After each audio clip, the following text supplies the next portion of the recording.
कमजोर समझकर बहुत जुल्म किया है। आज मैं तुझको बताती हूं। एक आईपीएस ऑफिसर अवनी मिश्रा पागल बनकर उज्जैन पहुंची। फिर उसके बाद जो हुआ वह हैरान करने वाला था। दोस्तों, उज्जैन की वह शाम बड़ी सुहानी थी। आसमान में बादल छाए हुए थे और हल्की हल्की बारिश हो रही थी। सड़कें गीली थीं और मंदिरों की घंटियों की आवाज पूरे माहौल में भक्ति का रंग घोल रही थी। इसी माहौल में बस स्टैंड पर एक साधारण सी देहाती औरत उतरती है। उसने हल्के रंग की साड़ी पहन रखी है, कंधे पर पुरानी सी थैली और चेहरे पर थकावट। देखने में बिल्कुल सामान्य, जैसे कोई गांव की औरत पहली बार उज्जैन आई हो। पर असलियत कुछ और ही थी। यह साधारण औरत असल में आईपीएस अवनी मिश्रा थी। एक ऐसी बहादुर पुलिस अफसर जिसका नाम सुनते ही बड़े बड़े अपराधियों का कलेजा कांप उठता है। लेकिन आज वह उज्जैन में भेष बदल कर आई थी। उन्होंने किसी को नहीं बताया कि वह पुलिस है। वह ऐसी दिख रही थी जैसे कोई गरीब डरपोक गांव की महिला हो जो बस भगवान के दर्शन के लिए आई हो। पर किसी को क्या पता था कि यह औरत संगीत दर्शन के बहाने उज्जैन नहीं आई थी। वह यहां एक खतरनाक गुप्त मिशन पूरा करने आई थी। संगीत उज्जैन की गलियों में भीड़ लगी थी।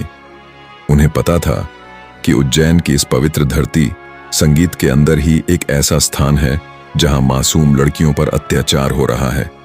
ममता निवास बालिका सदन का नाम आते ही लोगों के चेहरे मुस्कुरा देते हैं, पर उसके अंदर क्या क्या पाप चल रहा है यह दुनिया नहीं जानती।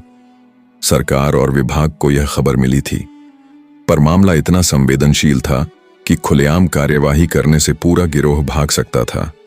इसलिए यह ऑपरेशन सिर्फ अवनी को सौंपा गया था। इसलिए वह साधारण औरत बनकर यहां आई थी। बारिश थोड़ी कम हुई। संगीत तो अवनी धीरे धीरे सिर झुकाए मंदिर की ओर बढ़ रही थी, पर अंदर से उनकी आंखें हर चीज संगीत को गुप्त रूप से देख रही थीं। सब कुछ वह ध्यान से समझ रही थी। जैसे ही वह महाकाल मंदिर आश्रम के पास पहुंची, वहां संगीत भक्तों की लंबी लाइन लगी थी। कोई माला जप रहा था, कोई भजन गा रहा था, कोई भगवान से मन की मुराद मांग रहा था। अवनी भी उस भीड़ में जाकर शांति से खड़ी हो गई, पर उनके मन में सिर्फ एक ही बात चल रही थी। दर्शन के बाद मुझे असली काम शुरू करना है।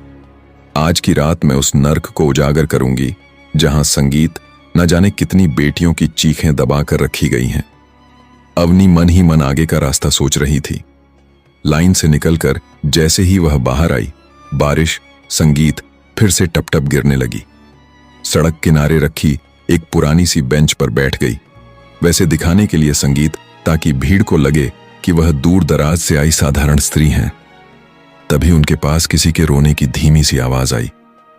पहले तो लगा कोई भक्त भाव विभोर होकर रो रहा होगा, लेकिन रोने में ऐसा डर था जैसे किसी ने उसकी सांसें जकड़ दी हो। अवनी उठी और आवाज की तरफ बढ़ी।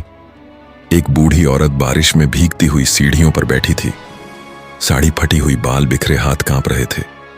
लग रहा था जैसे पूरे संसार का दुख उसी की झोली में गिरा हो। अवनी ने उसकी तरफ देखा और धीरे से बोली, मां जी क्या हुआ? इस तरह क्यों रो रही हो? बूढ़ी औरत ने सिर उठाया और बोली, बिटिया मुझे बचा लो वरना वो लोग मुझे भी मार देंगे। अवनी ने उनके पास बैठकर कहा, कौन लोग मां? साफ साफ बताओ, मैं सुन रही हूं। बूढ़ी ने अपने आंसू पोंछे, घबराई आवाज में बोली, ममता निवास बालिका सदन, वहां नरक बसता है बिटिया, नरक। यह नाम सुनते ही अवनी का दिल चुभ गया। यही नाम उन्हें बताया गया था, यही नाम इस मिशन की जड़ था। उन्होंने धीरे से कहा, मां क्या होता है वहां? और इसके बाद बूढ़ी औरत जो बोली, उसने हवा का रुख बदल दिया। उसका नाम था शांताबाई। वह पिछले 4 साल से ममता निवास में सफाई का काम करती थी। शांताबाई कांपती आवाज में बोली, लड़कियों को वहां आसरा नहीं मिलता बिटिया, वहां तो शैतान राज करता है। नाम है आश्रय गृह, पर असल में वह जगह पाप का कुआं है। वहां एक आदमी है विक्रम सिंघानिया। लोग उसे समाज सेवी मानते हैं, दानदाता संगीत कहते हैं, पर सच यह है कि वह लड़कियों की इज्जत छीनने वाला दरिंदा है। जिसे देख ले उसी पर टूट पड़ता है। जैसे ही कोई नई लड़की आती है, उसे वे पहले बंद कमरे में ले जाते हैं। कहते हैं संगीत जांच करनी है, पर असल में शांताबाई चुप हो गई। उसकी आंखें भर आईं। अवनी ने उसका हाथ पकड़ा, डरो मत मां, मैं हूं यहां, आगे बताओ। शांताबाई ने संगीत धीमे से कहा। उसे नशे की दवा देते हैं, उसे अपना बनाते हैं, फिर बेच डालते हैं। बिटिया कई को वापस भी नहीं लाते। संगीत कह देते हैं भाग गई। अवनी के भीतर एक तूफान उठ गया, पर चेहरा शांत रखा, क्योंकि उनका भेष आज सबसे बड़ा हथियार था। शांताबाई का दर्द वहीं नहीं रुका। उसने आगे बताया, 2 दिन पहले पायल नाम की 19 साल की लड़की थी। बड़ी भोली थी, मासूम। उसने विक्रम के कमरे में जाने से मना कर दिया। संगीत उसे मारा, पीटा, पागल खाने वाले कमरे में डाल दिया। दूसरे दिन और रात में नाले में फेंक दिया गया, जैसे कोई कचरा हो। अवनी की सांस भारी हो गई, उनका खून खौल उठा, पर वह शांत रही। मां, तुमने यह सब देखा? अवनी ने पूछा। शांताबाई ने सिर हिलाया। अपनी आंखों से देखा बिटिया, और यही मेरी गलती हो गई। उन्होंने मुझे धमकी दी है। कहते हैं अगर तूने किसी को बताया तो चोरी का केस लगाकर जेल में डाल देंगे। पर अब मैं चुप नहीं रह पाऊंगी। उन बच्चियों, संगीत की चीखें मेरे कान में गूंजती रहती हैं। अवनी ने गहरी सांस ली। आसमान में फिर से बादल गरजे, जैसे खुद भगवान भी यह सुनकर बेचैन हो उठे हों। उन्होंने शांताबाई का हाथ मजबूती से पकड़कर कहा, मां, अब तू अकेली नहीं है। आज से मैं तेरे साथ हूं। सच को छुपाकर रखने वाले लोगों का समय अब खत्म हो गया है।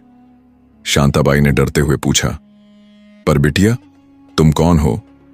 अवनी हल्की मुस्कान के साथ बोली, बस इतना समझ लो मां, भगवान ने मुझे ही तेरी पुकार सुनने भेजा है। अवनी जानती थी अब खेल आसान संगीत नहीं है। ममता निवास का दरिंदा विक्रम सिर्फ साधारण अपराधी नहीं था। उसके पीछे संगीत, बड़े लोग खड़े थे। पैसा, ताकत, आदमी सब उसके पास था। अवनी खड़ी हुई, शांताबाई का हाथ थामकर बोली, चलो मां। संगीत, अब तू मुझे वहां का रास्ता दिखा। आज रात मैं उसी नरक के दरवाजे पर दस्तक दूंगी। शांताबाई डर गई। नहीं बिटिया, नहीं, रात को वहां जाना ठीक नहीं। संगीत, वो लोग शराब पीकर हैवान बन जाते हैं, किसी को छोड़ते नहीं, लड़की हो या बूढ़ी औरत। पर अवनी ने धीमी मगर दृढ़ आवाज में कहा, मां, वहीं तो जाना है। मैं बाहर से कुछ नहीं कर पाऊंगी जब तक अंदर जाकर सब ना देख लूं। शांताबाई रुक गई। उसने कांपते हुए पूछा, पर बिटिया तुम अंदर जाओगी कैसे? संगीत, वो लोग किसी अनजान को भीतर घुसने नहीं देते। यह सुनकर अवनी की आंखों में हल्की सी चमक आई। अवनी बोली, मैं एक पागल औरत बनकर अंदर जाऊंगी। नाम होगा झरना, और पागल को कौन रोकेगा? सीधा पकड़कर वहीं ले जाएंगे जहां मुझे पहुंचना है। शांताबाई को जैसे अपनी सुनने पर भरोसा ही नहीं हुआ। बिटिया पागल बनोगी, वो लोग मार देंगे, तंग करेंगे। उनकी नजर में पागल की कोई कीमत नहीं होती। अवनी मुस्कुराई। मां, पुलिस की जिंदगी इसी पर टिकी है। जहां साधारण आदमी डर जाए, वहीं हमें कदम रखना पड़ता है। उन्होंने अपनी थैली से एक पुरानी फटी साड़ी, ऊपर से पहनने वाली सलवार, थोड़ा सा सूखा कीचड़ और ऊपर से लगाने के लिए काजल का टूटा हुआ डिब्बा निकाला। शांताबाई हक्का बक्का देखती, संगीत रह गई। उसने पागल का भेष बनाया और बालों को खोलकर झटाओं जैसा कर लिया। अब अवनी पूरी तरह झरना बन चुकी थी। शांताबाई की आंखें आश्चर्य से फटी जा रही थीं। बिटिया, अब तो तू सचमुच पागल सी लग रही है। शांताबाई ने डरते हुए कहा। बिटिया अब क्या करें? अवनी बोली, अब हम जाएंगे बस स्टैंड के पास। मैं वहां पागलों की तरह चिल्लाऊंगी, चीजें फेंकूंगी। संगीत, लोग पुलिस को बुलाएंगे और पुलिस मुझे पकड़कर सीधे वहीं भेजेगी जहां मैं जाना चाहती हूं। ममता निवास, बालिका सदन। दोनों वहां से बस स्टैंड की तरफ बढ़ी। अवनी अब झरना के रूप में चल रही थी। गलत चाल, तिरछी नजर, बार बार बड़बड़ाना। शांताबाई पीछे पीछे डरते हुए जा रही थी। जैसे ही वे उज्जैन बस स्टैंड के पास पहुंचे, उसी समय भीड़ लगी हुई थी। लोग बारिश से बचने के लिए इधर उधर भाग रहे थे। अवनी ने धीरे से कहा, मां, अब तू पीछे हो जा, आगे का काम मैं कर लूंगी। शांताबाई थोड़ी दूरी पर खड़ी हो गई। अगले ही पल अवनी उर्फ झरना जोर से चिल्लाई, हट जाओ, मेरे राजा आएंगे, मुझे कोई मत रोको। उन्होंने एक फल वाले का ठेला उलट दिया। लोग दहशत में इधर उधर भागने लगे। एक महिला बोली, अरे कोई पुलिस बुलाओ, ये तो पागल लगती है। बस उसी का इंतजार था। कुछ ही मिनटों में पुलिस की जीप पहुंची। 2 महिला सिपाही उतरी और किसी तरह झरना को पकड़ लिया।